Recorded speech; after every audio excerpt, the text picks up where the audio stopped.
இச்சபோட் சினிமாவில் எந்த விட நிமிஷம் பார்க்க போகிற முடியும் பார்த்தீங்கன்னா, இப்போ கொஞ்சம் நேரத்துக்கு முன்னாடி ஒரு பிரேக்கிங்கான ஒரு செம்ம ஷாக்கிங்கான ஒரு நியூஸ் வந்து நம்மளால் வந்து பார்க்க முடியுது.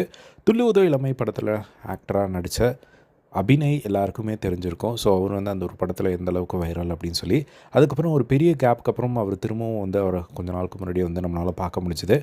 அந்த துள்ளுவத இளமையில் நம்ம எப்படி பார்த்தோமோ அப்படியே லிட்டரலாக ஆப்போசிட்டாக வந்து ஒரு பர்சனாக தான் வந்து நம்ம பார்த்துருந்தோம். இப்போது அபிநய் வந்து இறந்துட்டார் அப்படிங்கிற ஒரு செய்தி வந்து நம்மளால் வந்து கேள்விப்பட முடியுது. அபிநய்க்கு வந்து என்ன ஆச்சு அப்படிங்கன்னா, ஆல்ரெடி வந்து கல்லீரல் பிரச்சனை வந்து இருந்தது.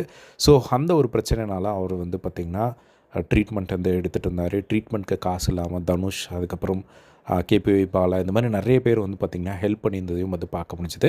அதே மாதிரி நிறைய படங்களில் வந்து அவருக்கு ஒரு சின்ன சின்ன ரோலில் வந்து வாய்ப்பு கொடுத்து அவர் வந்து கொஞ்சம் கொஞ்சமாக மீண்டு வந்துட்டுருக்கிற தருணத்தில் திடீர்னு வந்து ஒரு நாள் ஹாஸ்பிட்டலில் வந்து வயிறெல்லாம் வந்து வீங்கி கல்லீரல் பிரச்சனைனால வந்து அட்மிட் பண்ணியிருந்தது வந்து அந்த வீடியோ வந்து நம்மளால் வந்து பார்க்க முடிஞ்சுது. அதுக்கப்புறம் கொஞ்சமாக வந்து அவர் ரெக்கவர் ஆகிட்டு இருந்தார். பட் ஸ்டில் வந்து அவருக்கு அந்த ஒரு பிரச்சனை இருந்துகிட்டு இருந்தது. இன்றைக்கி காலையில் வந்து பார்த்திங்கன்னா நவம்பர் 10 காலையில் அவர் இறந்து அவர் படுக்கை அறையிலே வந்து இறந்துட்டார் அப்படிங்கிற ஒரு செய்தி வந்து நம்மளால் வந்து கேள்விப்பட முடியுது.